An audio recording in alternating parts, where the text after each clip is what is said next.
It was an ordinary morning at the bustling airport when everything changed for a grandmother simply trying to travel home. Dressed neatly in a pale blue shirt, her gentle demeanor and warm presence spoke of a lifetime of kindness and resilience. She was accompanied by her two young grandsons, their faces alight with the curiosity and excitement only children can muster. The three of them were heading to visit family, a trip they had been planning for weeks. But as they passed through security, an unexpected confrontation unfolded, one that no one saw coming. The grandmother, whose name is Miss Eleanor, had lived a life marked by quiet dignity. She was the kind of person who believed in doing the right thing, who had raised her children and grandchildren with values of kindness, fairness, and strength. She was no stranger to challenges, but nothing could have prepared her for what was about to happen. Without warning, a police officer approached her. His sharp, authoritative tone immediately shattered the cheerful atmosphere. "Ma'am, I need you to come with me," he said, his eyes cold and unyielding. The words cut through the air like a knife, silencing the chatter around them. Miss Eleanor turned, her brow furrowed in confusion. "Excuse me, is there some mistake?" she asked, her voice calm but tinged with worry. Before she could get an answer, the officer grabbed her arm. The suddenness of the action startled everyone around, including her grandsons. The boys, no older than 8, froze in their tracks, their wide eyes darting between their grandmother and the officer. "Grandma, what's happening?" one of them whispered, his voice trembling. As a small crowd began to gather, whispers spread like wildfire. People questioned what was happening, why this elderly woman, whose only crime seemed to be traveling with her grandkids, was being treated like a criminal. Miss Eleanor tried to stay composed, but the humiliation of being handcuffed in front of her grandchildren was unbearable. She glanced at the boys, her heart breaking as she saw the fear etched on their young faces. The officer, however, seemed indifferent to the scene he was creating. He radioed for backup, making it clear that this was no small misunderstanding. Miss Eleanor's protests were met with silence. Her calm demeanor and the respect she had shown were ignored. To everyone else, she was just another face in the crowd, a face that, in that moment, was judged without question. As the officers led her away, Miss Eleanor cast one last look over her shoulder at her grandsons. "Stay together," she said softly. "I'll be okay." But the boys couldn't hide their tears. Their innocent world had just been shattered, and the sight of their grandmother being taken away left an indelible mark on their hearts. The crowd continued to grow, with murmurs turning into open outrage. "What did she do?" someone asked. "Why is this happening?" But the officers gave no answers, leaving everyone, including Miss Eleanor, in the dark. Little did they know, the woman they were arresting was no ordinary grandmother. Behind her gentle smile and unassuming presence was a woman of incredible strength and authority, someone who had spent decades fighting for justice in ways these officers couldn't begin to imagine. As the police car doors slammed shut, the story was far from over. Miss Eleanor wasn't a woman to be underestimated, and as her grandsons stood watching, clutching each other tightly, they had no idea that their grandmother's quiet power would soon change everything. Who was this grandmother, really? Why had she been targeted? And most importantly, what would happen next? Stay tuned as we unravel the incredible story of Miss Eleanor, a story of resilience, justice, and the unexpected power of one woman to stand up against injustice. As the police car carrying Miss Eleanor drove away, the airport buzzed with questions and confusion. Strangers whispered to one another, some pulling out their phones to capture the moment, while others tried to comfort the two young boys left behind. The older of the two, Ethan, wiped at his tears but couldn't stop them from falling. His younger brother, Caleb, clung to his arm, his small hands trembling. They were scared, lost, and completely unsure of what to do next. "Why did they take Grandma?" Caleb finally asked, his voice barely above a whisper. Ethan shook his head, trying to be brave. "I don't know," he said, swallowing hard, "but we can't leave. She told us to stay here." The boys stood near the security checkpoint, their little backpacks still slung over their shoulders, looking out of place and vulnerable in the sea of travelers rushing past them. Meanwhile, inside the police car, Miss Eleanor sat quietly in the back seat. She stared out the window, her mind racing. Her wrists were sore from the tightness of the handcuffs, but the physical pain was nothing compared to the ache in her heart. She kept thinking about Ethan and Caleb, standing there, watching her being taken away. It was a moment she wished she could erase from their memory forever, but for now, she had no choice but to focus on what was happening to her. The officer driving the car glanced at her in the rearview mirror, but said nothing. The silence was deafening. Miss Eleanor wanted to demand answers, but she knew better than to argue in that moment. She had seen enough in her lifetime to know that staying calm was her best option for now. Her thoughts drifted back to the life she had built, the sacrifices she had made to give her family a better future. Eleanor wasn't just anyone. She had spent decades fighting for justice and equality in her community, often facing incredible odds. As a civil rights attorney in her younger years, she had taken on some of the toughest cases, standing up for those who had been silenced. Her reputation was one of courage, intellect, and an unshakable belief in doing what was right. She had retired from the courtroom years ago, but her passion for justice never left her. Eleanor had a quiet strength that often surprised people. She wasn't loud or confrontational by nature, but when the moment called for it, she could command a room with her presence.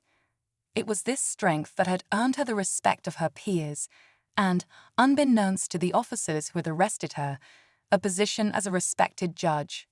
But Eleanor wasn't one to flaunt her titles or achievements. To her, it was about the work, not the recognition. And now, here she was, treated like a criminal, with no explanation as to why. The car eventually pulled into a small precinct on the outskirts of town.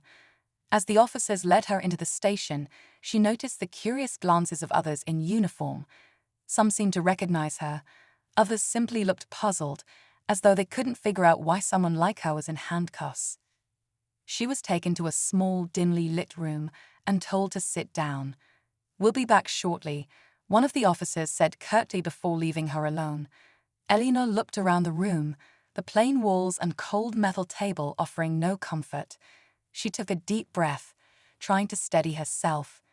Whatever was happening, she knew she needed to stay sharp. Back at the airport, Ethan and Caleb sat on a bench, clutching each other tightly. A kind woman who had been watching the scene unfold approached them cautiously. "Are you boys okay?" she asked softly, kneeling down to their level. Ethan nodded hesitantly, but Caleb shook his head, tears streaming down his face. "Do you know who we can call? Someone who can come and get you?" The woman continued, her voice gentle. Ethan fumbled with the zipper on his backpack, pulling out a small notebook where his grandmother had written important numbers. His hands were shaking as he flipped through the pages. "Our mom," he said, his voice cracking. "She's not here, she's working." The woman nodded and offered to help them make the call. As Ethan dialed the number, his heart pounded. What if their mom didn't pick up? What if she couldn't come? The phone rang several times before a familiar voice finally answered. "Ethan, what's wrong?" Their mother's voice came through, filled with concern. "Mom," Ethan began, his voice trembling, "they took Grandma. The police, they just took her, and we don't know why." He could hear the shock and fear in his mother's voice as she tried to process what he was saying. "Stay right there," she told him firmly. "I'm coming. Don't move. Stay together." While the boys waited, Miss Eleanor was still sitting in the interrogation room. The door finally opened, and two officers walked in. One of them was carrying a file, his expression unreadable. "Miss Eleanor," he began, his tone formal, "we received a report about suspicious activity, and your description matched. We're just following protocol." Eleanor raised an eyebrow, her calm demeanor never wavering. "Suspicious activity," she repeated. "I'd like to know what exactly I'm being accused of." The officer hesitated, clearly unsure how to proceed. He shifted uncomfortably before glancing at his partner. "It appears there may have been a misunderstanding," he admitted reluctantly. "But we need to verify a few things before we can let you go." Eleanor leaned back in her chair, her eyes steady. She knew this was more than just a simple mix-up. The way they had treated her, the assumptions they had made, it all pointed to something deeper. But she also knew that now wasn't the time to confront them directly. She needed more information first. As the officers left the room again, Eleanor's thoughts turned to her grandsons. She prayed they were safe, that someone had stepped in to help them. She also thought about her daughter, who would no doubt be frantic by now. Eleanor had always been the rock of her family, the one everyone leaned on in times of crisis. But now she was the one who needed help. Back at the airport, the boy's mother arrived, rushing through the crowd until she spotted Ethan and Caleb. She dropped to her knees, pulling them into a tight embrace. "I'm here," she said, her voice breaking. "We'll figure this out, I promise." As the three of them huddled together, the woman who had helped them earlier approached again. "I don't know what happened," she said, "but it didn't seem right. Your mom, she's a good woman, isn't she?" Ethan nodded vigorously. "She's the best," he said. "She helps people. She's a judge." The woman's eyes widened slightly. "A judge," she repeated. The revelation sparked something in her, and she nodded firmly. "Then I'm sure this is all a mistake. People need to know who she is." Unbeknownst to them, word of the incident was already starting to spread. Videos taken by onlookers at the airport were being shared online, with captions questioning the officers' actions. People were beginning to ask the same question: who was this grandmother, and why had she been treated this way? But the truth, and the power Miss Eleanor held, was something no one was prepared for. As Miss Eleanor sat alone in the cold, empty room, she let her mind wander, piecing together what little information she had. Suspicious activity, they had said. It sounded so vague, so arbitrary, yet the weight of it had been enough to strip her of her dignity in front of her grandsons. She couldn't shake the image of their wide, tearful eyes. She couldn't do almost anything, but seeing Ethan and Caleb frightened and confused had cut her deeply. Her protective instincts burned inside her, but for now, she was powerless to act. On the other side of the station, the officers who had brought her in were beginning to feel the cracks in their decision. One of them, Officer Daniels, flipped through the file in front of him. "None of this is adding up," he muttered, glancing at his partner, Officer Blake. "There's nothing here. No solid evidence, no real reason for the arrest." Blake shrugged, though he didn't look entirely comfortable either. "Look, it was a call-in. The description matched. What were we supposed to do? Ignore it?" Daniels leaned back in his chair, rubbing his temples. "Matching a description doesn't mean you slap handcuffs on someone without asking questions. And now we're dealing with this." He gestured toward the growing crowd outside the station. News of the arrest had spread quickly, and people were starting to gather. Some were neighbors who recognized Miss Eleanor and knew her reputation as a respected figure in the community. Others were strangers drawn by the murmurs of injustice. Whatever their reasons, they all shared the same look of quiet anger and disbelief. Back at the airport, Ethan and Caleb's mother, Jessica, was desperately trying to get answers of her own. She had called the precinct and spoken to a curt receptionist who provided no details, only confirming that her mother was being held for questioning. Frustrated but determined, Jessica gathered her sons and headed straight to the station. Her boys, though visibly shaken, clung to her side, their small hands gripping hers tightly. She couldn't fall apart now. She had to be strong for them, for her mother, for everyone who looked at Eleanor as a beacon of strength. When they arrived, Jessica's heart sank at the sight of the crowd outside. People were holding up their phones, recording videos and taking pictures. A handful of reporters had already arrived, their cameras trained on the growing commotion. She pushed through the throng, shielding her sons as best as she could. The moment she reached the front desk, her voice was firm, unwavering. "I'm here to see my mother, Eleanor," she said. "You have no right to keep her here without cause." The officer at the desk barely looked up. "Ma'am, you'll need to wait your turn," he said flatly. Jessica's patience snapped. "I am not waiting," she shot back, her voice rising. You've taken an innocent woman, humiliated her in public, and traumatized her grandchildren. And for what? Suspicious activity. That's not a charge, it's an excuse. Her outburst caught the attention of a senior officer, who quickly stepped in. "Ma'am, I understand your frustration," he said, his tone attempting to be placating. "We're sorting this out as quickly as possible. Please have a seat." Jessica narrowed her eyes. "No, I will not have a seat. I will stand right here until you let me see my mother." The officer hesitated, clearly weighing his options. The last thing the station needed was more attention, but Jessica's determination left him with little choice. "Fine," he relented. "Follow me." Inside the interrogation room, Miss Eleanor had her eyes closed, lost in thought. The door opened and she looked up, expecting to see the officers again. But when Jessica walked in, followed closely by Ethan and Caleb, her composure nearly cracked. She stood quickly, her hands instinctively reaching out for her family. "You shouldn't have brought them here," she said softly, her voice full of concern. But Jessica shook her head, her jaw set. "They wouldn't leave, and neither would I." The reunion was brief, as the officers overseeing the case insisted on separating them again. "This isn't right," Jessica said, her frustration boiling over. "You're holding her for nothing.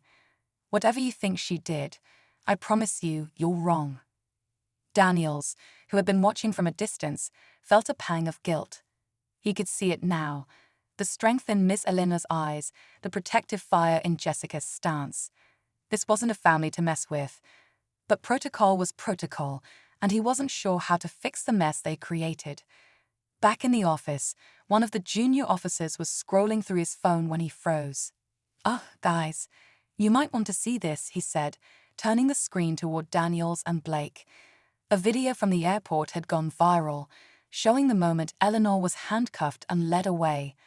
The caption read, "Respected judge arrested without cause in front of her grandkids. What's really going on?" The comments were flooding in, with people demanding answers, condemning the officer's actions, and calling for accountability. Daniels felt the weight of the situation settle heavily on his shoulders. "Judge," he repeated, the words sinking in. He glanced at Blake, whose face had gone pale. "We made a mistake," Daniels said quietly. "A big one." But the wheels were already in motion. Outside the station, the crowd had grown larger, with community leaders and activists joining the ranks. They were demanding Eleanor's release, their voices rising in unison. Reporters shoved microphones toward anyone who would talk, hungry for a soundbite. Inside, Jessica paced the hallway, her hands clenched into fists. She wasn't just angry, she was heartbroken. Her mother, who had dedicated her life to justice, was now at the mercy of a system that seemed blind to its own flaws. Ethan and Caleb sat nearby, their small faces still pale with worry. Caleb whispered to Ethan, "Do you think Gran was okay?" Ethan nodded firmly, though his voice wavered when he spoke. "Grandma's strong. She's gonna be okay." But Eleanor wasn't thinking about herself. As she sat in the interrogation room, she thought about the bigger picture. This wasn't just about her. It was about the countless others who had been treated unfairly, who didn't have a voice or a platform to fight back. She could feel the tension building, the weight of what was happening pressing down on her. And yet, beneath it all, there was a quiet determination. She knew the truth would come out. It always did. But how much damage would be done in the meantime? And what would happen to the officers who had made the wrong call, who had acted without thinking? Eleanor didn't want revenge. She wanted accountability, understanding, and change. As the minutes stretched into hours, the tension inside and outside the station reached a breaking point. The crowd outside was no longer just asking questions. They were demanding action. Inside, the officers scrambled to figure out their next steps. And Eleanor, sitting quietly at the center of it all, waited. She wasn't just waiting for her release. She was waiting for her moment to speak, to make sure that what had happened to her wouldn't happen to someone else. But the night wasn't over yet, and the storm brewing around her was far from settling. For now, all she could do was hold onto her resolve and prepare for what came next. As the hours dragged on, the crowd outside the police station swelled to an almost unmanageable size. The air was charged with a mixture of anger, frustration, and determination as chants echoed through the night. "Let her go." The voices roared, growing louder with each passing minute. Community leaders were addressing the crowd, their words resonating with the shared pain of injustice. News vans lined the streets, their satellite dishes aimed at the station, ready to broadcast every moment. The situation was spiraling beyond anything the officers inside had anticipated. Eleanor remained calm, though her mind was racing. She could feel the storm gathering around her, but she refused to let it break her spirit. Every moment in that room was a reminder of why she had dedicated her life to justice. This wasn't just about her freedom, it was about the principles she had fought for her entire career. Her thoughts drifted to her grandsons, imagining their worried faces. The thought of them seeing her like this, a victim of a system she had worked so hard to uphold, only strengthened her resolve. Jessica, pacing the station hallway, was on the verge of losing her composure. Every interaction with the officers had been met with dismissive answers and vague assurances, and her patience was wearing thin.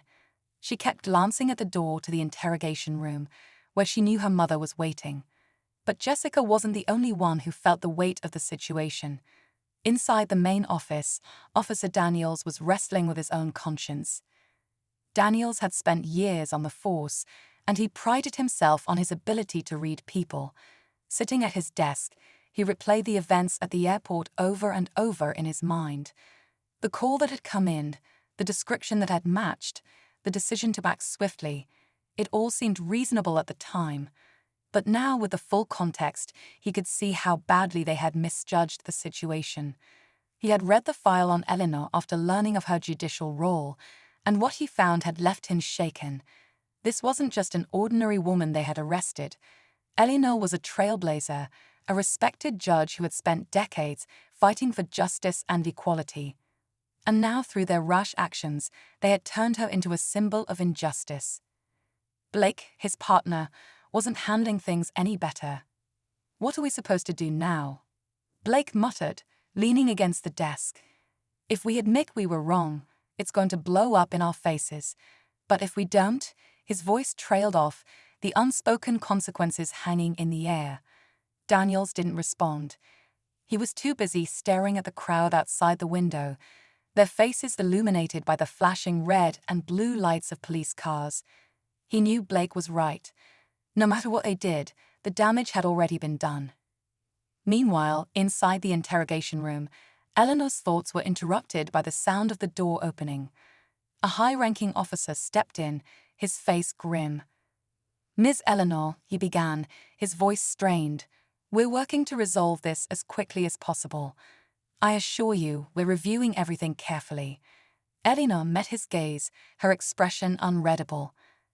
"I hope you are," she replied, her tone steady but firm, "because every second you delay only deepens the consequences for all of us." The officer hesitated, clearly uncomfortable under her piercing gaze. "We need a bit more time," he said, almost apologetically, before leaving the room. Eleanor watched him go, her mind already racing ahead. She had spent enough time in courtrooms to recognize when someone was trying to stall. Whatever they were planning, she wasn't going to let them dictate the narrative. Outside, the tension reached a fever pitch. The crowd, now numbering in the hundreds, was growing restless. Some held up signs demanding Eleanor's release, while others shouted into megaphones, their voices carrying across the city. Reporters were broadcasting live updates, their commentary adding to the sense of urgency. "This is no longer just a local issue," one reporter said, her voice echoing through the crowd. "The story of Judge Eleanor's arrest has captured the nation's attention. People are watching, waiting to see how this will unfold." Inside the station, Jessica was finally allowed to return to her mother's side. She walked into the room, her sons trailing behind her. Eleanor's face softened at the sight of them, and for a brief moment, the weight of the situation seemed to lift. "Mom," Jessica began, her voice breaking slightly. "We're here. We're not leaving until they let you go." Eleanor smiled faintly, reaching out to take Jessica's hand. "I know," she said quietly, "and that's why I'm not afraid. Whatever happens next, we'll face it together." Ethan and Caleb moved closer, their small hands clutching at their grandmother's arms. "Are you going to be okay, Grandma?" Caleb asked, his voice trembling. Eleanor nodded, her resolve shining through. "I'll be fine, sweetheart. We're going to get through this." But even as she reassured her family, the storm outside continued to rage. The senior officers were locked in heated discussions, their voices rising as they debated how to handle the situation. "We can't hold her any longer," one of them argued. "We don't have a case. If we don't release her now, it's going to look even worse." Another officer countered, "And if we let her go, it's an admission of guilt. The media will eat us alive." Daniels, standing on the sidelines, finally spoke up. "We make a mistake," he said, his voice cutting through the chaos. "We need to own it. The longer we wait, the worse it gets, for her, for us, for everyone." His words hung in the air, the weight of the truth sinking in. But the decision wasn't his to make, and the clock was ticking. Back in the interrogation room, Eleanor's mind was focused on the bigger picture. She knew this wasn't just about her. It was about accountability, about exposing the flaws in a system that too often failed the people it was meant to serve. She could feel the tide turning, the pressure building against the walls of the station. But she also knew that this was just the beginning. The real fight was yet to come. As the night wore on, the tension inside and outside the station reached a breaking point. The crowd's chants grew louder, their demands more urgent. The officers inside scrambled to maintain control, but it was clear they were losing their grip. And at the center of it all, Eleanor sat quietly, her resolve unshaken, waiting for the moment when the truth would finally come to light. The question wasn't if justice would prevail, it was when. And as the minutes ticked by, everyone in the station could feel it. The climax was near. The tension in the station was palpable, but just when it seemed the situation couldn't escalate any further, a new development sent shockwaves through the building. A junior officer burst into the room where Daniels and the senior officers were deliberating, his face pale. "We have a situation," he stammered, holding a tablet in his trembling hands. "Someone just leaked the footage." The room fell silent as the officers exchanged uneasy glances. Daniels grabbed the tablet and hit play. Grainy but unmistakable footage from the airport surveillance system filled the screen. It showed Eleanor's arrest from multiple angles, the rushed, aggressive approach of the officers, the look of confusion and quiet dignity on Eleanor's face, and most stunning of all, the terrified expressions of her grandsons as they watched their grandmother taken away in handcuffs. The video was accompanied by a caption that read, "Injustice in action. Esteemed judge arrested in front of family." Within minutes, the video was everywhere. Social media erupted. Hashtags like #JusticeForEleanor and #Systemic Racism were trending globally. News channels picked up the story, airing the footage on a loop.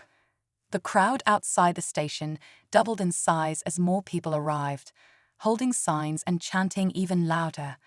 This wasn't just a local issue anymore. It had become a national spectacle, and the police were at the center of it. Eleanor, sitting in the interrogation room, had no idea about the leaked footage, but she could sense the shift in the atmosphere. The officers' footsteps were hurried, their voices more frantic. Even the way Jessica looked at her seemed to carry a new weight, as if she were grappling with something Eleanor hadn't yet been told. "What's happening?" Eleanor asked, her tone calm but curious. Jessica hesitated, glancing at the door as if expecting someone to burst in at any moment.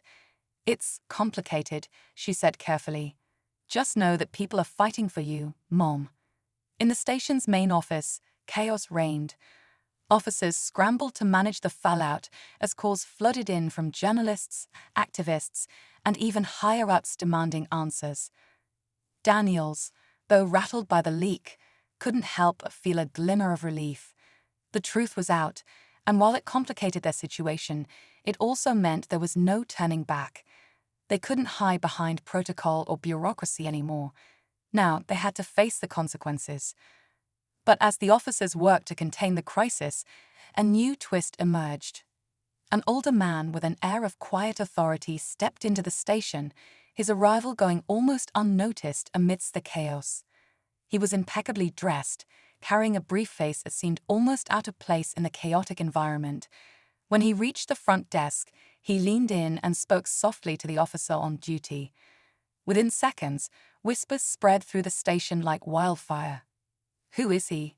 What's he doing here? Why didn't anyone tell us?" The man's name was Mr. Langston, a renowned civil rights attorney who had built a career taking on high-profile cases like Eleanor's. But Langston wasn't just a lawyer. He was an old friend of Eleanor's, someone who had shared the courtroom with her in the early days of her career.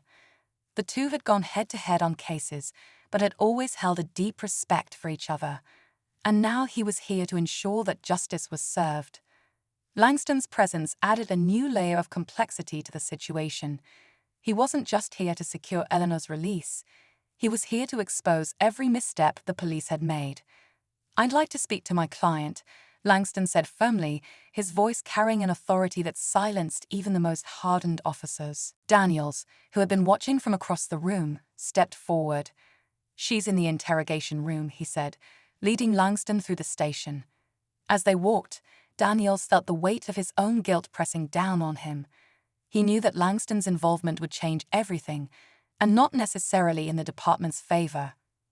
Inside the interrogation room, Eleanor's eyes lit up when she saw Langston. "Well, this is a surprise," she said, a faint smile playing on her lips. "I thought you only handled the big cases." Langston chuckled, setting his briefcase down on the table. "This is a big case," he replied. "Bigger than you might realize." He glanced at Jessica and the boys, giving them a reassuring nod. "Don't worry, we're going to get through this." But as Langston began reviewing the case, another bombshell dropped. Jessica's phone buzzed with an alert, and when she checked it, her face went pale. "Mom," she said, her voice shaking. "They just released a statement from the airport." Eleanor frowned. "What kind of statement?" Jessica hesitated before showing her the screen. The statement claimed that an anonymous tip had linked Eleanor to a series of suspicious activities, leading to the police intervention. It was an obvious attempt to justify their actions, but it only raised more questions. Who had made the tip? And why was it so conveniently timed? Langston's expression darkened as he read the statement. "This isn't just about a mistaken identity," he said, his tone grim. "Someone wanted you in that situation, Eleanor. This was deliberate." The revelation sent shockwaves through the room. Eleanor had suspected that her arrest wasn't just a random occurrence, but hearing it confirmed left her reeling. Langston's words hung in the air, adding a new layer of urgency to the already volatile situation. Who was behind the tip? And what did they stand to gain by targeting her? Outside, the crowd continued to grow, their chants echoing through the night. Inside, the officers were reaching a breaking point, their carefully constructed narrative unraveling with each passing moment. And at the heart of it all, Eleanor sat quietly, her mind racing as the pieces of the puzzle began to fall into place. As the night stretched on, the station felt like a pressure cooker, ready to explode at any moment. The leaked footage, the mysterious tip, and Langston's arrival had shifted the narrative entirely. But the true climax was still to come. Somewhere in the shadows, the person responsible for setting this chain of events in motion was watching, waiting for the perfect moment to strike. And as the tension reached its peak, it became clear that this wasn't just a fight for Eleanor's freedom. It was a fight for the truth, and the stakes had never been higher. As the first rays of dawn crept over the city, the tension inside the police station reached its breaking point. Langston worked tirelessly through the night, his determination unwavering. He'd subpoenaed critical records, filed an emergency motion with the local court, and pieced together a timeline that painted a disturbing picture of what had truly happened. Eleanor, despite the exhaustion in her eyes, sat with an air of quiet strength, offering insights and calmly responding to Langston's rapid-fire questions. She had spent decades navigating systems like this, but even she couldn't have anticipated what was about to unfold. The crowd outside had grown restless but resolute. Community leaders and activists had arrived, organizing peaceful demonstrations and coordinating with reporters. The story had taken on a life of its own, dominating headlines and sparking debates on systemic bias and misuse of power. Inside the station, officers moved nervously through the halls, unsure of how to handle the chaos. The leak had exposed their mistakes, and every moment they delayed only made things worse. Then, just as Langston prepared to make a public statement about Eleanor's unlawful detention, a young officer burst into the room, his face pale and his breathing ragged. "There's someone here you need to see," he said, glancing nervously at Langston. For a moment, Langston hesitated, unsure of what to make of the interruption. But Eleanor nodded, her instincts telling her that this was important. "Let them in," she said softly. A man stepped into the room, his expression a mix of fear and regret. He was dressed in a rumpled suit, his hands trembling as he clutched a folder of documents. Eleanor didn't recognize him, but Langston's sharp gaze immediately assessed him as someone who was either a whistleblower or deeply implicated in the situation. "Who are you?" Langston asked, his tone both firm and curious. The man cleared his throat, his voice barely above a whisper. "My name is Eric Hayes. I work in security management at the airport." The room went silent as everyone waited for him to continue. "I'm the one who forwarded the anonymous tip to the police," he admitted, his voice cracking. "But I didn't know what I was setting in motion. I swear." Jessica's eyes widened in disbelief, and Langston leaned forward, his voice cold and deliberate. "Explain," he demanded. Eric took a shaky breath and opened the folder, revealing a series of emails and internal memos. "A few days ago, I received an urgent directive from someone in upper management," he began. "They instructed me to flag Judge Eleanor as a potential security risk if she traveled through the airport. They even provided a script for the anonymous tip." Eleanor's expression remained calm, but her sharp mind was already piecing things together. "Who sent the directive?" she asked, her voice cutting through the tension like a knife. Eric hesitated, then pulled out one final email. It came from a private contractor hired by the airport, a firm called Vanguard Strategies. Langston's face darkened at the mention of the name. "Vanguard," he repeated, almost to himself. "They specialize in damage control, reputation management, and sometimes smear campaigns." He turned to Eleanor, his expression grim. "This wasn't random. Someone targeted you deliberately." The pieces of the puzzle began to fall into place. Eleanor's recent rulings in court had disrupted powerful interests, developers who wanted to push through controversial projects, corporations under scrutiny for labor violations, and even some within the local government. Someone had decided that Eleanor's influence was a threat and had orchestrated this entire scenario to discredit her. But just as the gravity of the situation began to settle, Eric hesitated again, his eyes darting nervously to the door. "There's one more thing," he said, his voice trembling. "The contractor. They weren't just trying to smear you. They were using you as a test case. They wanted to see how far they could manipulate public perception with minimal evidence. They planned to use this strategy on a larger scale." The revelation hit like a thunderclap. This wasn't just about Eleanor.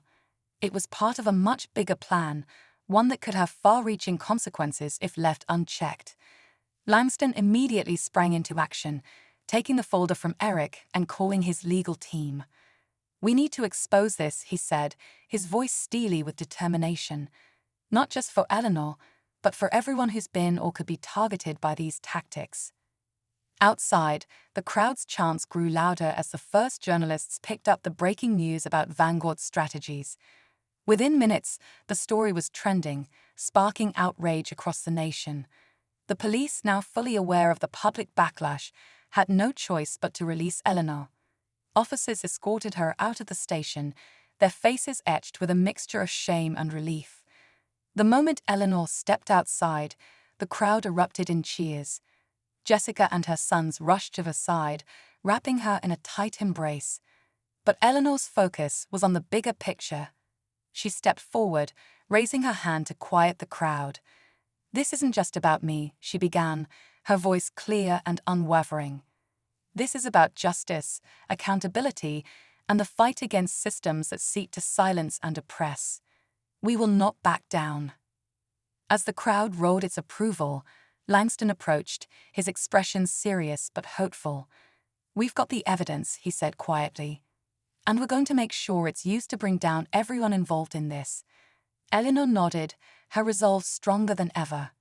"Good," she replied, "because this fight isn't over." But as the dust began to settle and Eleanor prepared to face the media, a final twist emerged.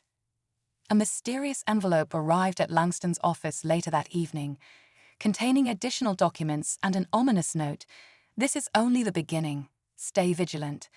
It was clear that whoever had orchestrated this wasn't done, and neither was Eleanor. The story had reached its climax, but the fight for justice was far from over. And as Eleanor stood before the cameras, her family by her side and the crowd chanting her name, she knew one thing for certain: the truth always comes to light, no matter how deeply it's buried. As Eleanor stood under the bright lights of the cameras, the weight of the past 24 hours pressed heavily on her, but so did the overwhelming support surrounding her. Reporters called out questions, their voices a chaotic mix, but Eleanor raised her hand, signaling for calm. The crowd quieted, the world seeming to hold its breath. Her voice was steady, yet carried the power of someone who had endured injustice and come out stronger. "What happened to me isn't just my story," she began, her gaze moving across the sea of faces before her. "It's the story of countless others who face bias, who are judged not by their actions or character, but by the color of their skin, their gender, their position, or their perceived weakness. This moment, as painful as it has been, is not just about accountability, it's about change." Langston stood nearby, holding the folder of evidence that would soon be used to expose those behind the plot against Eleanor. He gave her a reassuring nod as she continued. "I'm not here to harbor anger or resentment," she said. "I'm here to demand better, not just for myself, but for my grandsons, for all of our children, and for every person who believes in fairness and equality." The crowd erupted in applause, the energy electrifying. Eleanor turned to Jessica and the boys, who looked up at her with awe and pride.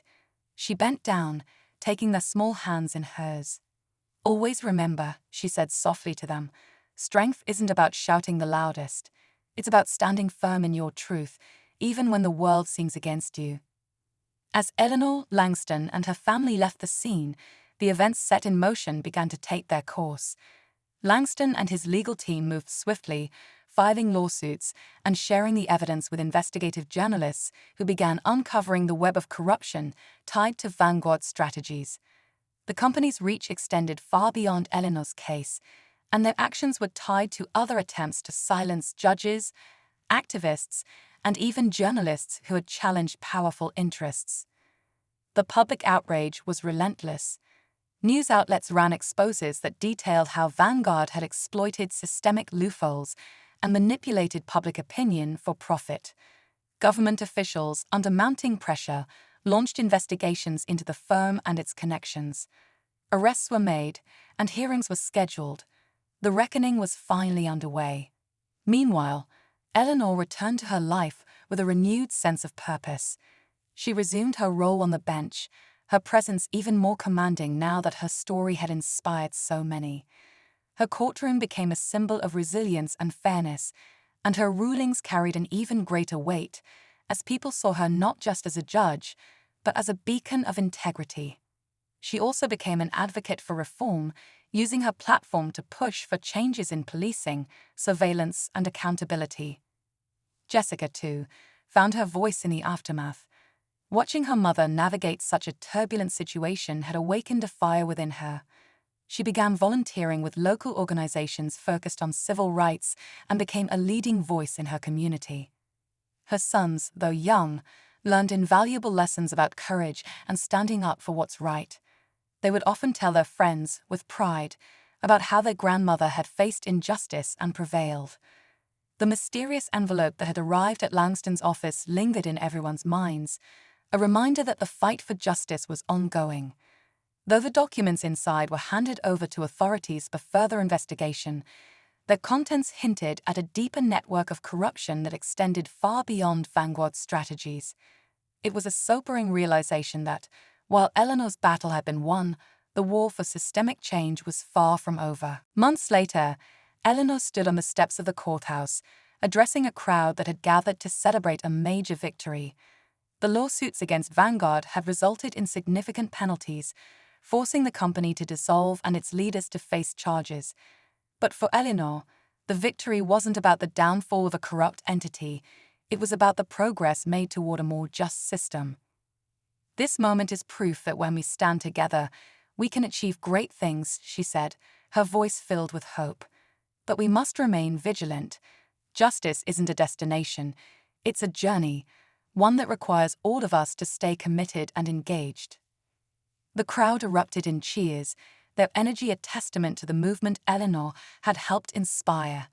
Langston stood beside her, his expression one of quiet satisfaction.